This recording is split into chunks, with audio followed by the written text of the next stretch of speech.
মোহনবাগান শিলটনদা আমার সামনে থেকে পেয়ে গেছি মোহনবাগানের ঘরের ছেলে শিলটনদাকে।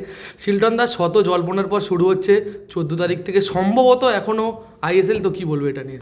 ভালো খবর, ফুটবলের জন্য ভালো খবর, কারণ 1 বছর ধরে ফুটবল হয়নি। আর এই ফুটবল প্রেমী শুধু বলবো না, আমার মনে হয় প্রত্যেকটা প্লেয়ার যেভাবে মুখিয়ে ছিল খেলার জন্য, আর 1 বছর ফুটবল ম্যাচ না হয় একটা প্লেয়ারের জন্য কতটা বেদনাদায়ক সেটা আমরা জানি। তো সেই জায়গায় দাঁড়িয়ে ফুটবল মানে আমি বলবো যে ফুটবলটা শুরু হচ্ছে, এটা এটা খুবই ভালো খবর।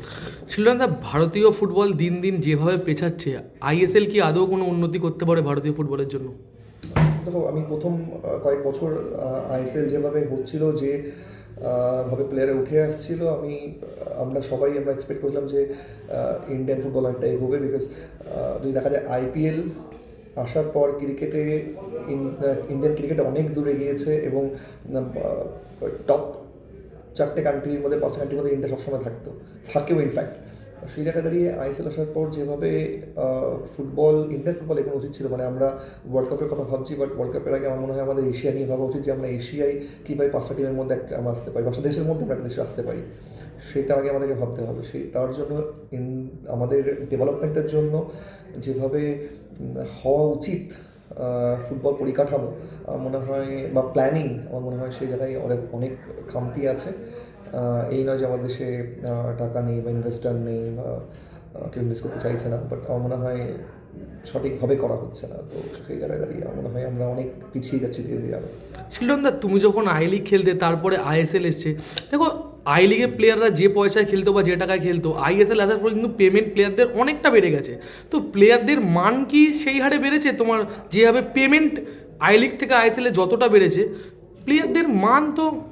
না, এটা একটা জিনিস ভুল হচ্ছে যে প্লেয়ারদের, হ্যাঁ অবভিয়াসলি প্লেয়ারদের আমি বলবো ওয়ে অফ লাইফ ভালো হয়েছে, প্লেয়ারদের স্ট্যাটাস ভালো হয়েছে, প্লেয়ারদের টাকা বেড়েছে, কিন্তু সেটা কিছু সংখ্যক প্লেয়ারদের, মানে যদি দেখা যায় বা ইন্ডিয়া টিমের যারা খেলছে, বা বা ধরো যে স্কোয়াডে রয়েছে, বা লাস্ট কয়েক বছর ধরে ভালো খেলছে কয়েকটা প্লেয়ারদের, যাদের আমি বলবো যে হয়তো স্যালারি পে স্কেল খুব ভালো, যদি দেখা যায় প্রত্যেকটা একটা টিম যদি 35টা প্লেয়ার থেকে বা 40টা প্লেয়ার থেকে, সেখানে যদি দেখা যাবে হার্ডলি হয়তো আমি বলবো ইন্ডিয়ান প্লেয়ার 7 থেকে 10টা প্লেয়ারের পে স্কেল ভালো, বাকিদের পে স্কেল সত্যি খুব একটা ভালো অবস্থায় নেই।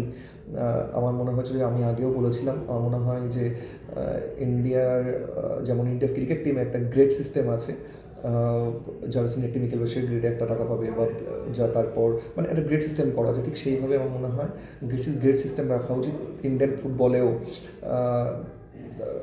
তো আমার মনে হয় যে সবাই যে টাকা ভালো পাচ্ছে তা নয়, এবং কোয়ালিটি দেখতে গেলে প্লেয়ার অনেক আছে, এবং এই মাঝের স্তরের যারা এই এজেন্টরা আছে, এদের জন্য আমাদের মনে হয় ফুটবল সিনিয়রটা আরও অনেক চেঞ্জ হয়ে গেছে। কেননা আগে ক্লাবে কর্মকর্তারা গিয়ে প্লেয়ার দেখতো, প্লেয়ার চুজ করে আনতো, এজেন্ট থাকা অবশ্যই ভালো দরকার, কিন্তু যে প্লেয়ারগুলো মনে হয় যে ক্লাবে চান্স পাওয়া দরকার, বা তাদেরকে ফার্স্ট টিম আসা দরকার, বা তাদেরকে ক্লাবে আসা দরকার, সেই প্লেয়ারগুলো অনেক চান্স পাচ্ছে না, due to there are few agent যাদের কিছু পেটেন্ট প্লেয়ার রয়েছে, সেই প্লেয়ারকে নিয়ে তারা কাজ করবে, এবং তার বাইরে খুব কম ভাবে। তো এরকম না, আমি তোমাকে কেন এই কথাটা বললাম, ধরো একটা প্লেয়ার মোহনবাগান, ইস্টবেঙ্গল বা ব্যাঙ্গালোর, মুম্বাই হয়ে যতটা ভালো খেলছে, ইন্ডিয়ার টিমে গিয়ে পারফরমেন্সটা একেবারেই পড়ে যাচ্ছে। মানে একটা প্লেয়ার খেললো আজকে, সে প্লেয়ারটা দিয়ে 10 দিন পর ইন্ডিয়ান জার্সিতে নামছে, তো হেল অ্যান্ড হেভেন ডিফারেন্স হয়ে যাচ্ছে দুটো খেলার মধ্যে। এটা কেন বলে মনে হয়? না, ওটা দেখো, এটা ডিপেন্ড করে, মানে আমার মনে হয় না যে কোনো প্লেয়ার যারা বাইরে, আমাদের সময়ও আগে যখন আমরা খেলেছি তখন এরকম হয়েছে যে প্লেয়ার বাইরে খুব ভালো খেলছে, তাকে যখন সে মোহনবাগান ইস্টবেঙ্গলে আসছে সে পারফর্ম করতে পারছে না, বা যারা ক্লাবের হয়ে খেলছে সে দেশের জার্সিকে পারফরমেন্স করতে পারছে না, সেটা আলাদা জিনিস, সেটা নিয়ে আমার খুব একটা বক্তব্য নেই। বিকজ সেটা হতে পারে, সেটা হয়তো সেই বলে না, সেই ওয়েটটা ক্যারি করাটা অনেকটা সব মুশকিল হয়ে যায়, সেটা নিয়ে আমার খুব একটা বক্তব্য। শিলটনদা, এইবারের মোহনবাগানের আইএসএলের টিম নিয়ে কতটা এক্সপেকটেশন রাখতো? সাথে নতুন কোচ এসছে সার্জিও লোবেরা, তো তুমি কীরকমভাবে দেখছো? সফল কোচ আমাদের, যদি দেখা যায় আইএসএল বিগত কয়েক বছরের যতগুলো কোচ তার মধ্যে one of the successful coach. ভালো পারফর্ম আগে করেছেন উনি, ওনার যেগুলো টিম ছিল। এক্সপেক্ট করবো মোহনবাগান মানে আসার পর মানে ওনার সেই পারফরমেন্স বা সেটাকে উনি ক্যারি করবেন। টিম ভালো, ইন্ডিয়ান প্লেয়ার সবসময় ভালো, ফরেন প্লেয়ারের উপর ডিপেন্ড করছে। ফরেন প্লেয়াররা যদি নিজেদেরকে ফিট রাখতে পারে এবং তারা যদি অনেক প্রফেশনাল হয়, আমার মনে হয় তাহলে আমাদের কোনো অসুবিধা হওয়া উচিত নয়। সেটা তোমাকে একটা ব্যক্তিগত প্রশ্ন করি, তুমি এত বছর মোহনবাগানে খেলেছো, নিশ্চয়ই মোহনবাগানে খেলার সময় আরও বিভিন্ন ক্লাব থেকে তোমার কাছে অফার এসছে, তো তাদের ছাড়া তুমি এত বছর মোহনবাগানেই যে খেলবে, এটা কেন, বা তুমি কি ভেবেছিলে? লয়ালিটি, আমার মনে হয় আমি খুব লয়াল আমি ক্লাবের প্রতি। আমার ক্লাবের ভালো লাগা, ভালোবাসা এবং সাপোর্টারদেরকে মানে আমি তাদেরকে সব প্রথম থেকে তাদেরকে রেসপেক্ট করতাম, ভালোবাসতাম।